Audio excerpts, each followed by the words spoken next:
Well, thank you very much. It's an honor to have President Zelenskyy of Ukraine. And we've been working very hard, very close. And we've actually known each other for a long time. We've been dealing with each other for a long time and very well. We had a little negotiation spat, but that worked out great. I think for both countries, I think for the world, actually, beyond both countries. And we have something that is a very fair deal. And we look forward to getting in and digging and working and getting some of the rare earth.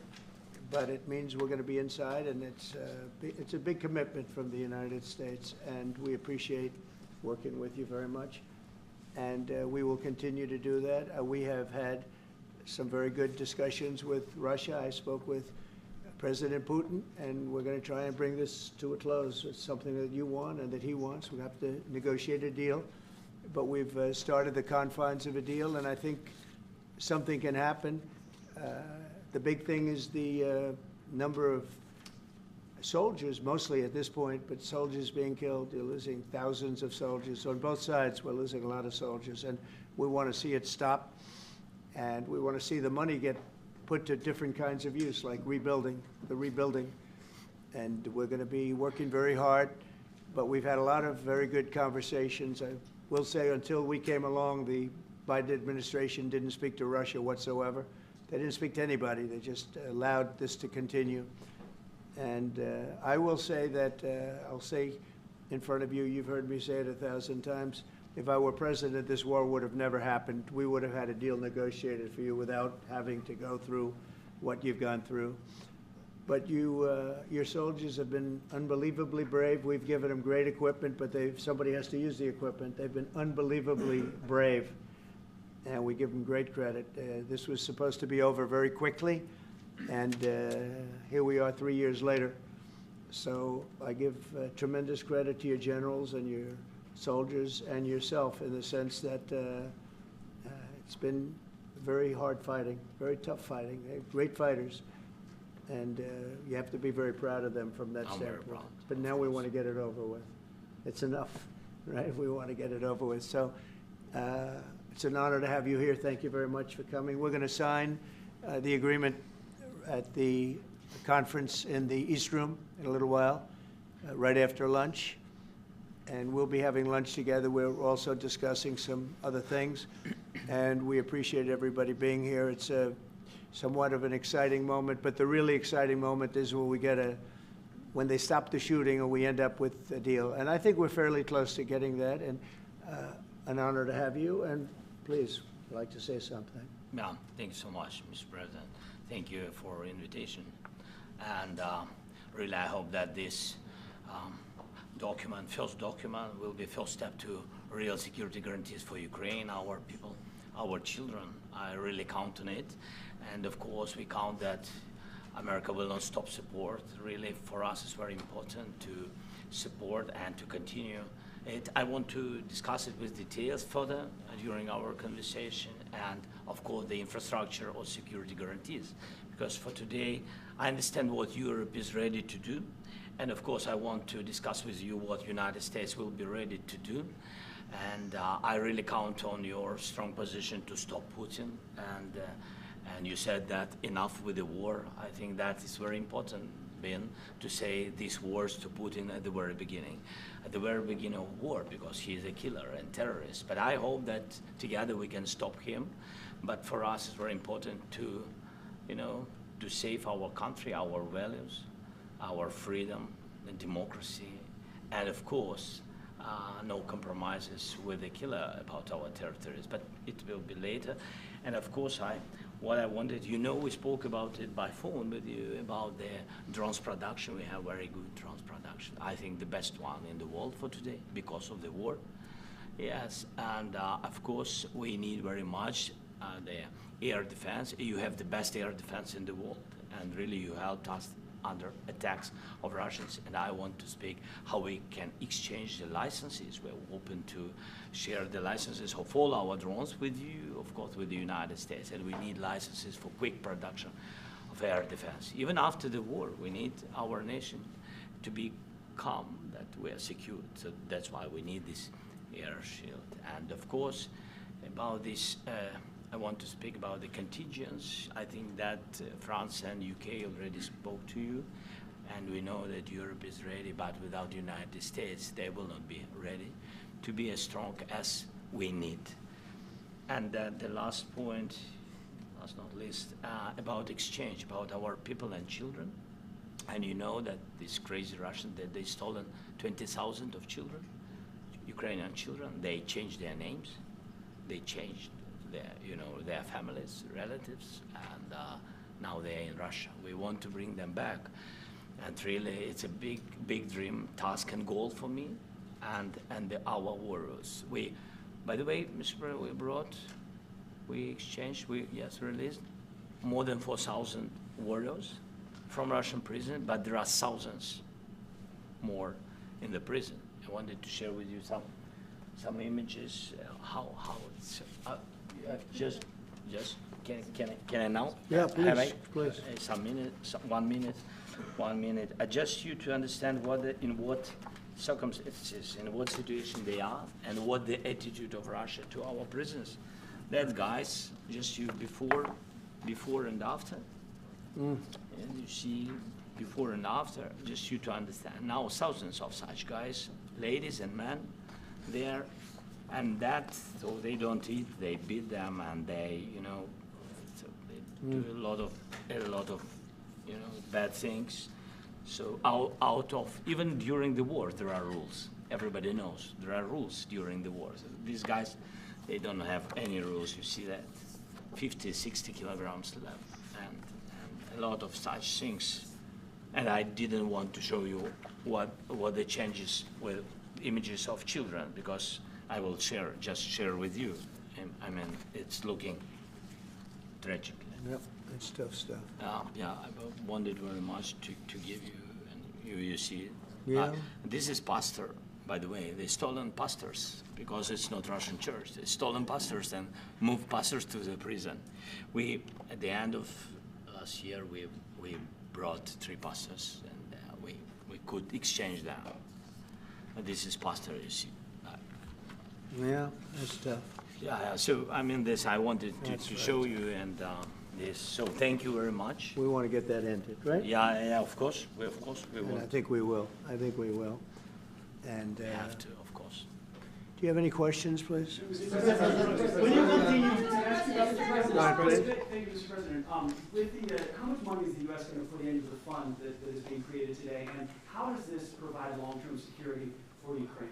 Well, we don't know exactly how much, because we're going to be putting some money in a fund that we're going to get from the raw earth that we're going to be taking and sharing in terms of revenue. So it's going to be a lot of money will be made from the sale and from the use of raw earth. And as you know, our country doesn't have much raw earth. We have a lot of oil and gas, but we don't have a lot of the raw earth.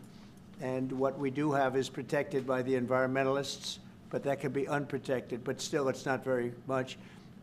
They have among the best in the world in terms of raw earth. So we're going to be using that, using it for all of the things we do, including AI and including weapons and the military, and it's really going to very much satisfy our needs. So it's something that just worked out really well. We have a lot of oil and we have a lot of gas, we have a lot, but we don't have raw earth.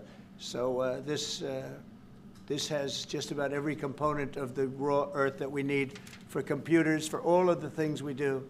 This puts us in great shape. And the long-term security for Ukraine, how does this provide? I think they're going to have great luck. I think once we make the agreement, that's going to be 95% of it.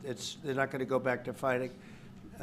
I've spoken with President Putin, and I feel very strong. I've known him for a long time, and I feel very strongly that they're very serious about it, and we'll make a deal. And when the deal is made, I don't think, we talk about security. Everyone's talking about the other day, all they talked about was security. I said, let me make the deal first. I have to make the deal first. I don't worry about security right now. We have to have a deal, because right now, last week, 2,000 soldiers died on both sides. 2,000, and they're losing 1,000, 2,000, 3,000 a week. So as we sit here and we talk, people are getting shot and dying on the battlefield. And, you know, they're not American soldiers, but they're Russian soldiers and they're Ukrainian soldiers, and we want to be able to stop it. And we want to be able also to spend money on other things. We don't want to, this is a tremendous amount of money. And what the Biden administration did was terrible. They were giving money, but he had no security on the money. Europe, as you know, gave much less money, but they had security. It was in the form of a loan. They get their money back, and we didn't. And now, at least we're protected because the American taxpayer has to be protected too. But this is an incredible agreement for Ukraine because we have a big investment in their country now. And what they have, very few people have. And we're able to really go forward with very, very high-tech things and many other things, including weaponry that we're going to use in many locations, but that we need for our country. This allows us to do that. Will you continue? Yeah, I'm sorry. Can I? Military aid. Yes, go ahead, please. If Yeah. I can just yes. In the document, there is one of the very important points.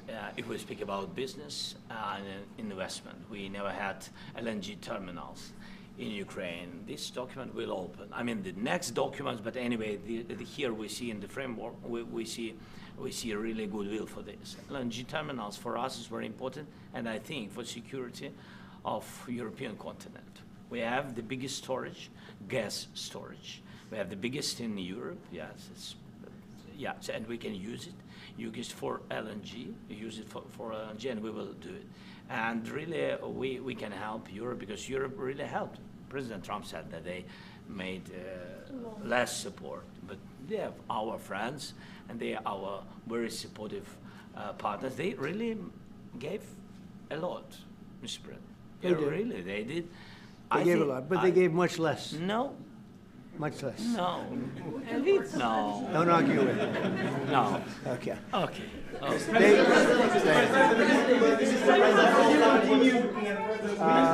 Yeah, please.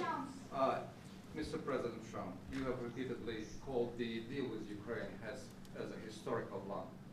And as a president of the United States, you make historical decisions in other issues which affect America and other world. So what place in the world history do you want to take? And do you associate yourself with any famous historical figures?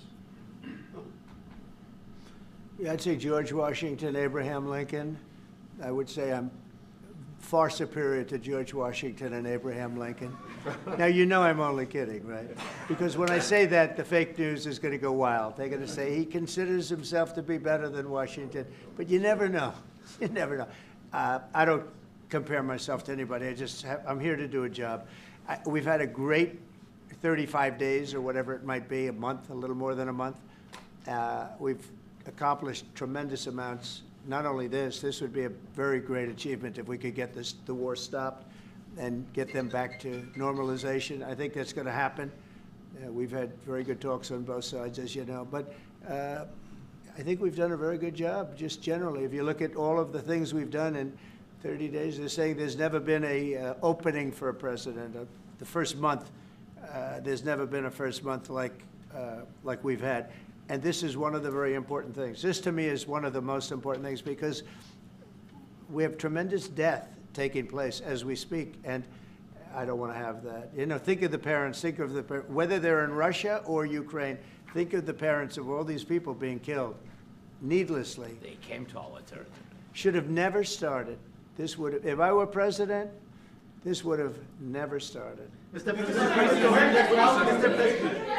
President, will you continue sending military aid to Ukraine after the U.S. signs this agreement with Ukraine? Yeah, we're going to be continuing. President Zelenskyy, do you feel like the U.S. is on your side, that President Trump is on your side at this moment?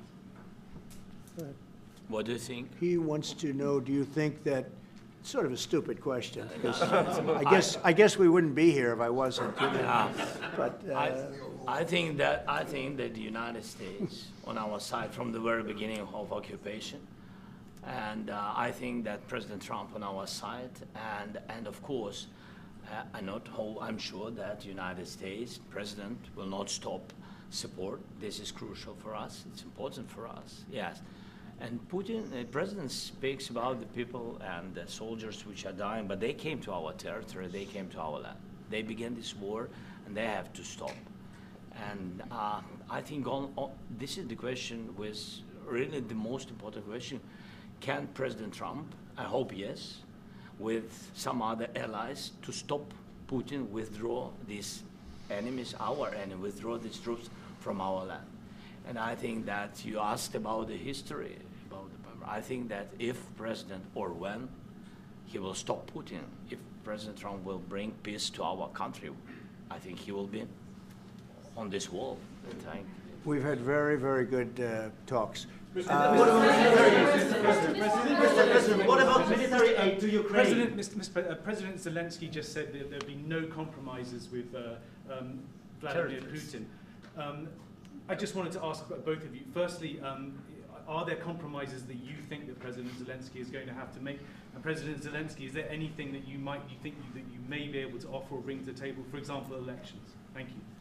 I think you're going to have to always make compromises. You can't do any deals without compromises. So certainly he's going to have to make some compromises, but hopefully they won't be as big as some people think you're going to have to make. That's all. It's all we can do. I'm here as an arbitrator, as a mediator to a certain extent between two parties that have been very hostile, to put it mildly. They've been very hostile. There's been a vicious war. There's been a vicious war. You know, it's a very level battlefield, and those bullets go out, and as I've said many times, we were talking about it with Pete, many times the only thing stopping those bullets is a human body. And in the case we're talking about, generally young human bodies are stopping a lot of bullets. It's dead level. That's why it's great farmland. It's great land. It's great farmland, but there's very little protection against the bullets that are being, and other things that are being shot. So all I can do is see if I can get everybody at the table and get an agreement. And I think we're going to end up with an agreement. Otherwise, I wouldn't probably be even here today. Mr.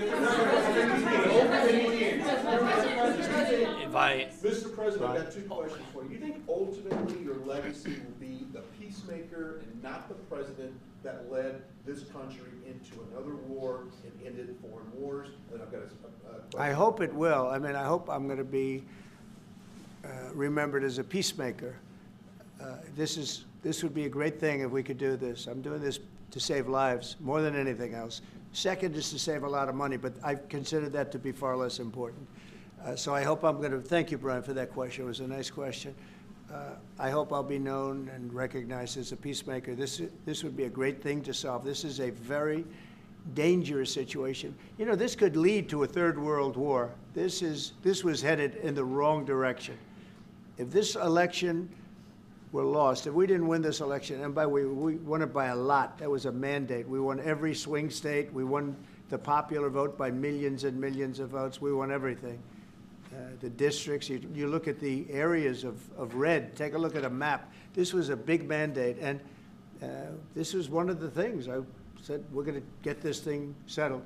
If we didn't win, I think this could have very well ended up in a third world war, and that would not have been a good situation. What was your second question? My second question for President Zelenskyy. No. Why don't you wear a suit? Why? Why don't Sorry? you wear a suit? You're the highest level in this country's office, and you refuse to wear a suit. Just want to see, do you own a suit? You have problems. A lot of Americans have problems with you not Really? respecting I don't have the such. office. I will wear a costume after this war will finish. Okay. Yes, maybe one. Maybe something like this. like yours. Yes. That'd be great. Maybe something better. I don't know. We will see. Maybe something cheaper than. Yeah. Thank you. Thank you. Thank you. Thank you, President Trump. You said yesterday. Are you going to send more arms to Ukraine in case there's no peace? Yeah, we're going to have arms to Ukraine, yeah, sure. Hopefully I won't have to send very much, because hopefully we're going to have it finished. We're looking forward to finishing this quickly. We're not looking forward to sending a lot of arms. We're looking forward to getting the war finished so we can do other things. But we very much appreciate the agreement, because we needed what they had, and we're treating, you know, our country is now treated fairly. Biden didn't do that. He didn't know what the hell he was doing. This should have never happened. This should have never started. But, you know, sure, the answer is yes, but hopefully we won't have to send much, because I'm looking forward to getting it done quickly, very quickly. Does that mean you'll provide security guarantees, Mr. President? I don't want to talk about security yet, because I want to get the deal done. You know, you fall into the same trap like everybody else. 1,000,000 times you said over and over, I want to get the deal done. Security is so easy. That's about 2% of the problem. I'm not worried about security. I'm worried about getting the deal done. The security is the easy part. Security is very nice. Everybody stopped shooting. And now will Europe put people there? I know France is going to. I know the UK is going to. I know other countries are going to, and they happen to be right next door. We haven't committed, but we could conceivably. You know, we have security in a different form. We'll have workers there digging, taking the raw earth so that we can create a lot of great product in this country. So in that sense, you have something, but we haven't determined that yet. I will say, in speaking to France and in speaking to, and they were here, as you know, last week and just the other day, they have committed to a lot of security. I don't think you're going to need much security. I think once this deal gets done, it's over. Russia's not going to want to go back, and nobody's going to want to go back. When this deal ends, I really believe this deal is going to be over. Question? Yeah, please go ahead. Thank you. Go ahead, please. Thank you so Yeah. much. Mr. President, thank you. Thank you. Macron and Keir Starmer at the White House this past week, both of whom praised your courage and conviction to lead the pathway towards peace. Yes. Part of that involved, though, re-engaging with Russia in diplomatic relations, something that previous leaders lacked the conviction to do so. What gave you the moral courage and conviction to step forward and lead that? Well, I love this guy. Who are you with? One American News, sir. Well, that's why I like him. One American News does a great job. I like the question. I think it's a very good question. It's a pathway to peace. It's a pathway to getting something solved. And I feel that as the head of this country, I have an obligation to do that. Plus, you know, we're very much involved. We got involved. It's too bad we got involved, because there should have been no involvement, because there should have been no war. And there shouldn't have been October 7th. That would have never happened. As you know, Iran was broke. They had no money to give to Hezbollah. They had no money to give to Hamas. They were stone cold broke. And then under Biden, they became rich as hell. They went from no money to $300 billion in a period of 4 years. And they gave a lot of that money away, and you see what happened. And that's a real mess also that we hope to be able to solve. But no, I appreciate your question very much. It's just, I feel I have an obligation to try and do something to stop the death. If I can answer, yes, if I can answer, Please, sorry, go ahead. please. And I do like your clothing, by the way. Yeah, really? Even though I think he's a great guy, by the way. But I don't know if you two like each other, but you know what? I think he's dressed. I think he's dressed I like beautifully. this guy. I don't know I think him. he's dressed beautifully. So I have more serious things than answer on such That's questions. true. That's a I will good- answer on more serious That's a good questions if statement. I can. Yeah, that's good. Yeah, so please, about security guarantees and about just ceasefire. We can't just speak about ceasefire and speak. It will not work. Just ceasefire will never work, because I'm like a president. I have this experience, and not only me. Ukraine before my presidency, from the 2014, Putin broken 25 times. 25 times he broken his own signature. 25 times he broken ceasefire. But he never broke to me. He never broke to me. No, you were the president. You never were the broke- president he during. never broke to me. In 2016, you've been the president, Mr. President. You've been the president, but he had, of course, not with you, but he had during those period. He had conversations with our side, and we had Normandy format. You know, the France, Germany, Ukraine, and Russia, and he broken 25 times. That's why we will never accept just ceasefire. It will not work without security guarantees.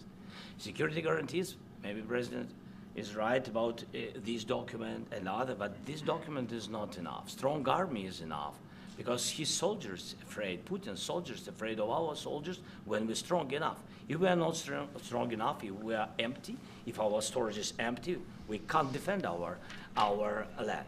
Today, you know, he knows that we have, all the world knows that we have meeting, yes? Why he's using ballistic? Putin today using ballistic on our hospitals, schools, and etc. Ballistic. So he knows that we are here and that President Trump is really have goodwill to stop this war. And you hear now the president. So why he's using? So he doesn't want to stop. He doesn't want. But I hope that we will do it. Really, we'll do it. Security. When we speak about security guarantees, when the Europeans are ready for contingents, they need USA backstop. If there will not be United States, we will not never have any contingents, strong contingents from the Europeans, because they don't want to divide alliance connection between the United States as the main and strongest ally and Europeans. And this is crucial. This is important. That's what we want to speak about very much. This is very important. And air defense. So air defense, really, we have big deficit with all these systems, and we need to provide this. We need it very much. Otherwise, Putin will never stop and will go further and further. He doesn't want. He hates us, you know? It's not about me. He hates Ukrainians. He thinks that we are not a nation. He thinks, and he shares these thoughts, I think maybe with your team also, I don't know. But with all the Europeans, in media, official and not, he always said that there is no such country, such nation, such language, and such life like Ukrainian. No, he really doesn't respect all the Ukrainians, and he wants to destroy us. And you are right, Mr. President, that's 2%. This document, maybe other documents, it's a very good start, very good, but it will not enough to stop this person. Should Russia change its Mr. President, may I have one more question, please? Yeah, go ahead. I asked President They have to Zelenskyy pay. this question. This is the rule. This is the rule of the war. This is the rule of the war. During all the centuries, all the history, this is the rule of the war. Who began, those pay. This is the rule. Putin began this war. He has to pay all money for innovation. He has to pay. Of course, some Russian assets, what we have in Europe, about 300 billion, we can use them. We can use for innovation and buy military support from the United States also. We can do it, but it's not enough. It's not enough. I asked this question that you didn't like because I wanted to know. Go ahead, please. Wait 1 second. I asked this question that you didn't like because I wanted to know if you want to position yourself in the middle between Russia and Yes, Ukraine, or on the Ukraine side. No, I'm in the middle. I want to solve this thing. I'm for both. I want to get it solved. And it's wonderful to speak badly about somebody else, but I want to get it solved. If we can solve it, great. If we can't solve it, they're going to have to fight it out, and who knows what's going to happen. But I want to see it get solved. May I follow up? One more question about U.S. troops in Europe. After Russian invasion of Ukraine, your predecessor sent additional troops to Eastern Europe, including Poland, my country. Yeah. Are you committed to keeping these troops on the eastern flank of NATO in the future? I'm very committed to Poland. I think Poland has really stepped up and done a great job for NATO. They, as you know, they paid more than they had to. They are one of the finest groups of people I've ever known. I'm very committed to Poland. What about Baltics? Poland's in a tough neighborhood, you know. What about the Baltics? The Baltics, they got a lot of, it's a tough neighborhood too, but we're committed. We're going to be very committed, and we're committed to NATO. But NATO has to step up, and the Europeans have to step up more than they have. And I want to see them equalize, because they are in for far less than we're in, and they should be at least equal. You understand that?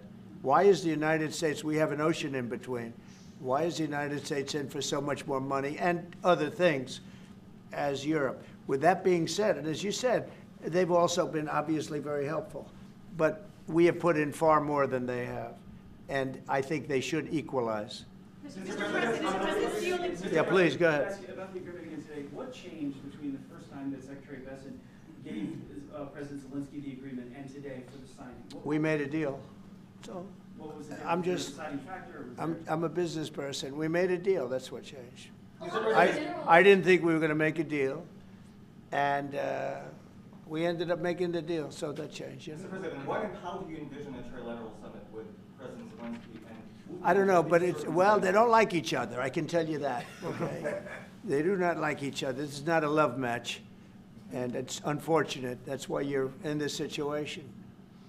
The United States should not have allowed this to happen, okay? The United States, run by a man that didn't know much, I'm going to be very nice, run by an incompetent person, very incompetent person, should never have allowed this to happen. I've stopped wars. I've stopped many wars. My people will tell you, I stopped wars that nobody ever heard about. I stopped wars before they ever started. You can look at I could give you a lot of nations that would tell you right now they were probably going to war. I could tell you right now there's a nation thinking about going to war on something that nobody in this room has ever even heard about. Two smaller nations, but big, still big.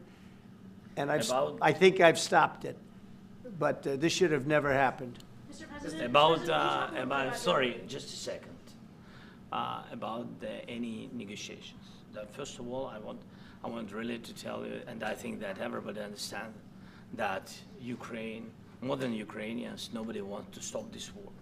But at the future, any negotiations, it's understandable that two sides of the war, not Russia and the United States, because this is not the war between Russia and the United States. This is a war of Russia against Ukraine and Ukrainian people. So these two sides will be at the anyway will be at the negotiation table. Then of course United States, like the strongest partner of the Ukraine, and of course Europe. I think Europe is very important. I want to speak about it with the president. Yes, Europe is very important for us because we really defend Europe for today. All Europeans really recognize that we are defending the line, and they have real life, and our people are dying. That's why they helped us. And also, it's about the NATO. Yes, between, like the president said, you have big, nice ocean. Yes, between us. But if we will not stay, Russia will go further to Baltics and to Poland, by the way. But first to the Baltics. It's understandable for them because they've been in the USSR, you know, they've been one of the republics of the USSR, and Putin wants to bring them back to his empire. It's a fact. And when he will go there, if we will not stay, you will fight. Your American soldiers, it doesn't matter, do you have ocean or not, your soldiers will fight. Mr. President, would you be willing to visit Ukraine, maybe Kyiv or Odessa, which is known to be a very old Black Sea? It was my question. Yeah. Sorry. I don't want to talk about Odessa now. Let's not talk about Odessa. I want to talk about making a deal, getting peace. We don't have to talk about Odessa, but a lot of cities have been destroyed. There are a lot of cities that are not recognizable. There's not a building standing. No, and a lot of things have Mr. President, you have to come and to look. No. We have very good cities. Yes, a lot of things have been destroyed, but mostly cities alive, and people work, and children go to school. Sometimes it's very difficult. Sometimes closer to front line, children have to go to underground schools or online, but we live. Ukraine is fighting, and Ukraine lives. This is very important. And maybe it's Putin is sharing this information that he destroyed us. No, he lost 700,000 people, 700,000 soldiers. He lost everything. Yes. So. Mr. President, Mr. when did you President, last speak one with, more. when, I mentioned Mr. Poland. President, thank you. Please, Mr. go ahead. President, when did you last speak with President Putin, and what did he say that A couple of days ago. And what did he tell you that gave you the assurance that he wanted peace? Well, that's what I do. My whole life is deals. I know pretty good. And I've known him for a long time. I've dealt with him for a long time. He had to suffer through the Russia hoax. You know, Russia was a hoax. It was all Biden. It was nothing to do with him. So he had to suffer through that, and he was able to do that. I think that he wants to make a deal, and he'd like to see it end. That's all I do. That's what I do. My whole life, that's what I do is make deals. And I'm in the middle of a mess because this is a real mess. It's a very dangerous one. If this doesn't get solved now, it's not going to get solved for a long time. So I hope we're going to get it solved. In the back, please. Thank you, Mr. President. Prime Minister Starmer claimed repeatedly that his government believes in free speech and was not engaged in censorship. But his country's government arrests people for memes and thought crimes, and even more worrisome is pressuring American companies to censor Americans on its behalf. How can he be a reliable, trustworthy partner when he says things that are demonstrably false on such an important topic? Well, we actually spoke to him about that yesterday, and we thought they took it very, very much too far. JD was very strong on it, so was I, so was Marco, and we've been speaking to him about it. Marco, would you like to say something about that? We have concerns, obviously, with the conduct of those, particularly as it impacts Americans. And there's real concern that American speech, which is online, could fall into the hands of the British or any country's jurisdiction. And so this is a point the Vice President made in Munich, and I think it's a very compelling one that unites us with Europe as much as anything else is these shared values, and one of them being free speech. And so if Americans are threatened by it, we're going to need to take action in that regard. Mr. President. It's a it's actually a very important question. We spoke about this in detail with the Prime Minister, the Foreign Secretary, and others at lunch yesterday. And I know that Secretary of Commerce Lutnick followed up in private meetings last night. This is really important. We believe Americans have the right to speak their mind, even if we in this room disagree with them. They have the right to speak their mind in the public square, which is often online these days. And we're going to defend that right as it pertains to American companies and American citizens vigorously if we have to. I do think that under the President's leadership, we're going to find common ground with our friends in the UK on this question, but it remains to be seen. The principle that will guide us is we believe in free speech in this country, and we'll fight for it for American citizens. Mr. President, on the deal, is there any other oil and gas component to the deal? Is it all critical? A little bit. We'll see. On LNG? But we're not really looking for that so much. We got a lot. We have more than anybody in the world, by far. So no, we're not talking about it too much, but a little bit. I think it affects also, but for the most part, no. And sir, is there any agreement from Ukraine to purchase U.S. LNG as part of the deal, or is that on the table at all? No, Mr. President, we don't need that. Mr. President, I just wanted to ask you about, you just mentioned that you'd spoken to Vladimir Putin a couple of days ago. Just to be clear, that's a new call, not the one that you were I've spoken to him on numerous occasions. Okay, and how was the latest call? What did you discuss? How did it go? Are you serious with that question? I am, I'd love to know. It went well. I think we're going to have a deal. On the minerals deal, Mr. President, some of those minerals are in the east of Ukraine, not far from the front lines, and in areas that Russia... A very good question. Thank you so much. Will you direct President Putin to withdraw his forces from those areas if there's U.S. interest? Well, we'll take a look at the time. We have a lot of area. It's a very big area we're talking about, so we'll take a look. I'll study that and I'll see. And who would protect those minerals if they are U.S. interest? Would that be Ukrainian They'll be forces, protected. European The agreement forces, will protect them. US The agreement, yeah, we're signing an agreement. You know? Right, but what if Russia tries to invade or orders Russian aggression in those spots? I just told you, I don't think that's going to happen. And if that were going to happen, I wouldn't make a deal. If I thought that was going to happen, I wouldn't make a deal. Some people may wonder why... You know, they ought to focus on CNN on survival, not asking me these ridiculous questions. Right. Focus on surviving, because CNN's got such low ratings, I don't think they're going to survive. Let's go. Yeah, please, go ahead. One more. Since I already mentioned Poland. Poland was under Russian control for decades after the Second World War. When I was a kid, I looked at the United States not only as a most powerful country, richest country in the world, the country that has great music, great movies, great muscle cars, but also as a force for good. And now I'm talking with my friends in Poland, and they are worried that you align yourself too much with Putin. What's your message for them? Well, if I didn't align myself with both of them, you'd never have a deal. You want me to say really terrible things about Putin and then say, "Hi, Vladimir, how are we doing on the deal?" That doesn't work that way. I'm not aligned with Putin. I'm not aligned with anybody. I'm aligned with the United States of America. And for the good of the world, I'm aligned with the world.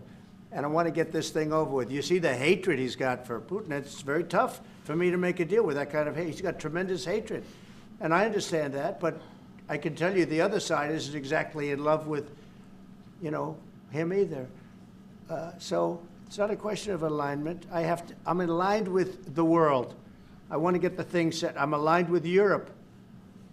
I want to see if we can get this thing done. You want me to be tough? I could be tougher than any human being you've ever seen. I'd be so tough. but you're never going to get a deal that way. So that's the way it goes. All right, one more question. Yeah, please. Hey, I want to respond to this. So look, for 4 years in the United States of America, we had a president who stood up at press conferences and talked tough about Vladimir Putin, and then Putin invaded Ukraine and destroyed a significant chunk of the country. The path to peace and the path to prosperity is maybe engaging in diplomacy.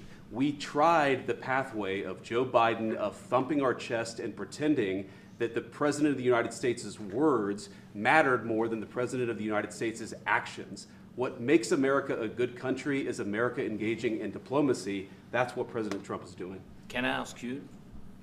Sure. Yeah? Yeah. Okay.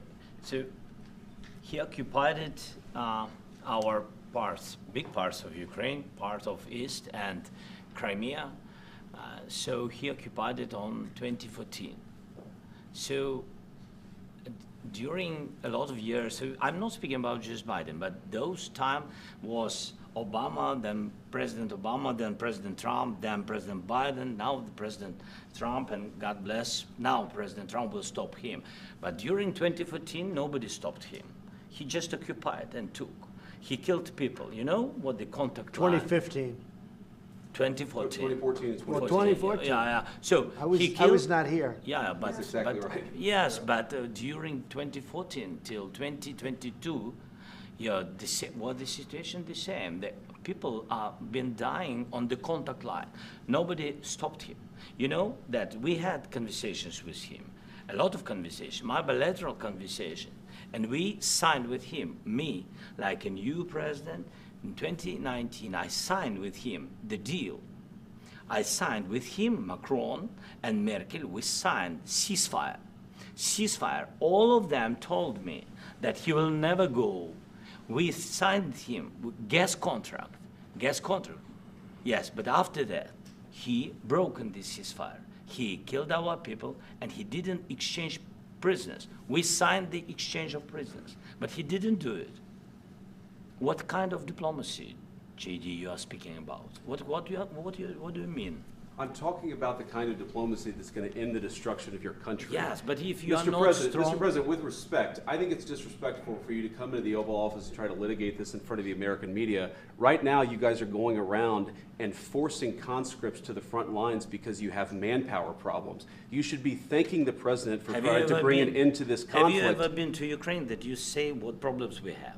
I have been to. Come once. I've actually watched and seen the stories, and I know what happens is you bring people, you bring them on a propaganda tour, Mr. President.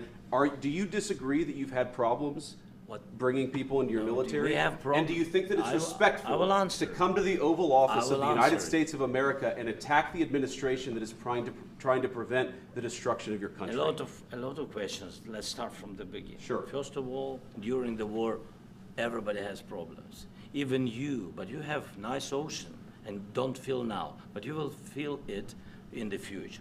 God bless. You don't know that. God bless. You don't God know bless. that. You will not have a war. Don't tell us what we're going to feel.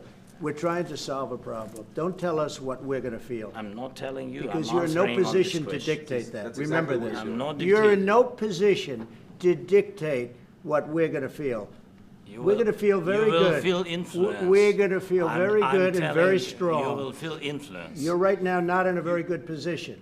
You've allowed From the yourself very- to be in a from very the very bad position, beginning and he of the happens war. to be right about From it. the very beginning of the war. You're not Mr. in a Brown, good position. I You was don't have in the cards right now. With us, you start I'm having not playing cards. cards. But right now, you I'm don't. very Yeah, you're playing serious, cards. Mr. President. You're I'm playing very cards. serious. You're I'm gambling the with the president lives in of war. millions of people. You think- You're gambling with World War III. what do you You're think about? gambling with What do you World think War about? III.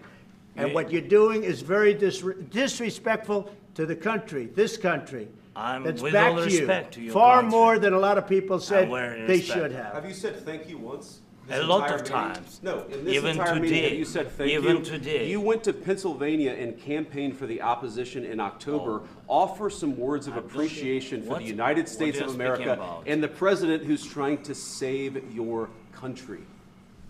Please, you think that if you will speak very loudly about the war, you He's can... not speaking loudly. He's not Yeah. speaking loudly. Your country Can is I- in big can- trouble. can I Wait a answer? minute. No. Can You've I done a lot answer? of talking. Your country is in big trouble. I know. You're not I winning. know. You're not winning this. you have a damn We- good chance of we are coming out staying, okay because of us. Mr. President, we are staying in our country, staying strong from the very beginning of the war. We've been alone, and we are thankful. I said thanks You haven't in been this alone. cabinet, You and haven't not been only alone. in this cabinet. We gave you, through I this said thank stupid you. president, $350 billion. You voted We gave for you your military president. equipment, You and you voted men for are your brave, president. but they had to use our military. What about if, West if you didn't have You our invited military me- equipment, you invited if me you to didn't speak. have our military equipment, this war would have been over in 2 weeks. In 3 okay? days, I heard it from Putin. In 3 days, this is something Maybe new. less. In 2 weeks, of course, yes. It's going to be a very hard thing to do business like this, I tell you. Just say thank you. I Accept- said a lot of accept times that thank there- you accept to that- American people. Accept that there are disagreements, and let's go litigate those disagreements rather than trying to fight it out in the American media when you're wrong. We know that you're wrong. But you see, I think it's good for the American people to see what's going on over here. I think it's very important. That's why I kept this going so long. You have to be thankful. You don't have the I'm cards. thankful. You're buried there. Your people are dying. tell you You're again, running I low know. on soldiers. Don't- Listen, don't, please, you're running Mr. low on President. soldiers. It would be a damn good thing. Mr. And then President. then you tell us, I don't want a ceasefire. I don't want a ceasefire. I want to go and I want this.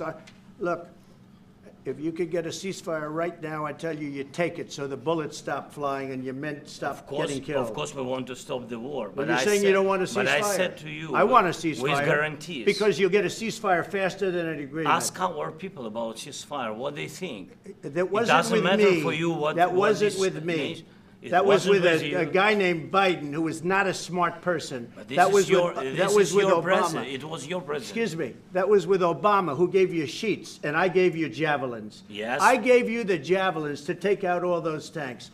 Obama gave you sheets. In fact, the statement is Obama gave sheets and Trump gave javelins. You got to be more thankful, because let me tell you, you don't have the cards. With us, you have the cards. But without us, you don't have any cards. One more question to Mr. Vice President. I'm sorry. Going to be a tough deal to make, because the attitudes have to change. What if Russia breaks ceasefire? What if Russia breaks peace talks? What do you do then? I understand that it's a heated conversation right now. What are you but saying? what if She's asking, what if Russia breaks the ceasefire? What if anything? What if a bomb drops on your head right now? Okay? What if they broke it? I don't know. They broke it with Biden because Biden, they didn't respect him. They didn't respect Obama. They respect me. Let me tell you, Putin went through a hell of a lot with me. He went through a phony witch hunt where they used him and Russia. Russia. You ever hear of that deal? That was a phony Hunter Biden, Joe Biden scam. Hillary Clinton, Shifty Adam Schiff. It was a Democrat scam. And he had to go through that. And he did go through it. We didn't end up in a war. And he went through it. He was accused of all that stuff. He had nothing to do with it. It came out of Hunter Biden's bathroom. It came out of Hunter Biden's bedroom. It was disgusting. And then they said, oh, the laptop from hell was made by Russia, the 51 agents. The whole thing was a scam. And he had to put up with that. He was being accused of all that stuff. All I can say is this. He might have broken deals with Obama and Bush, and he might have broken them with Biden. He did, maybe. Maybe he didn't. I don't know what happened. But he didn't break them with me. He wants to make a deal. I don't know if you can make a deal. The problem is I've empowered you to be a tough guy. And I don't think you'd be a tough guy without the United States. And your people are very brave. But you're either going to make a deal or we're out. And if we're out, you'll fight it out. I don't think it's going to be pretty, but you'll fight it out. But you don't have the cards. But once we sign that deal, you're in a much better position. But you're not acting at all thankful. And that's not a nice thing. I'll be honest, that's not a nice thing. All right, I think we've seen enough. What do you think? Huh? This is going to be great television, I will say that. All right. We'll see what we can do about putting it together. Thank you. Thanks.